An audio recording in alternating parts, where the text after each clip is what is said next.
వివిధ రకాలైన competitive exams కోసము ఈ కరెంట్ అఫైర్స్ బిట్స్ తయారు చేయడం జరిగింది. సో ఇది డిఎస్సికి, టెట్కి మరియు గ్రూప్స్ ప్రిపేర్ అయ్యే వాళ్ళకి ఎంతగానో ఉపయోగపడేటువంటి current affairs.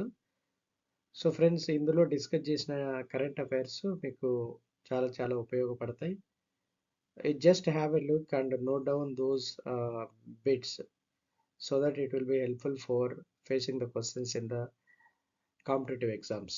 Let us see what are the today's current affairs. First, అంతర్జాతీయ అవినీతి నిరోధక ఛాంపియన్ 2023గా అమెరికా ప్రభుత్వం ఎవరిని ఎంపిక చేసింది?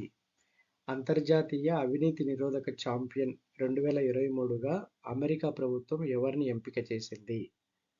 A Arundhati Roy, B Aruna Roy, C Nikhil Dey, D Medha Patkar.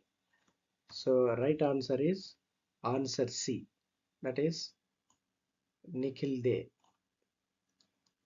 Next, bank of the year India 2023 బిరుదుతో సత్కరించిన భారతీయ ఆర్థిక సంస్థ ఏది? Bank of the year India 2023 బిరుదుతో సత్కరించిన భారతీయ ఆర్థిక సంస్థ ఏది? A IndusInd bank, B ICICI bank, C federal bank and D HDFC bank. The right answer is answer C, federal Bank. Next, దుబాయ్లో నిర్వహించిన COP28లో వాతావరణ మార్పుల పనితీరును సూచికగా సిసిపిఐ తాజా ఎడిషన్లో భారతదేశం ఏ ర్యాంకింగ్ని సాధించింది? దుబాయ్లో నిర్వహించిన COP28లో వాతావరణ మార్పుల పనితీరు సూచిక సిసిపిఐ తాజా ఎడిషన్లో భారతదేశం ఏ ర్యాంకింగ్ను సాధించింది? ఏ 5వ ర్యాంకు, బి 6వ ర్యాంకు, సి 7వ ర్యాంకు, డి 8వ rank. So right answer is answer C, 7వ ర్యాంక్. సో భారతదేశం 7వ ర్యాంకును సాధించింది. నెక్స్ట్, 2016 జ్ఞాపకార్థం యాదిన్ యాదీస్ ఔర్ యాదీన్ 33వ వ్యాస్ సమ్మాన్ 2023ను ఎవరు అందుకోనున్నారు?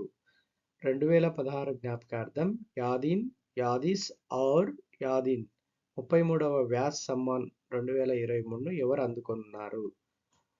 A Nasira Sharma, B Pushpabharati, C Vyas Singh, D Samman Varma.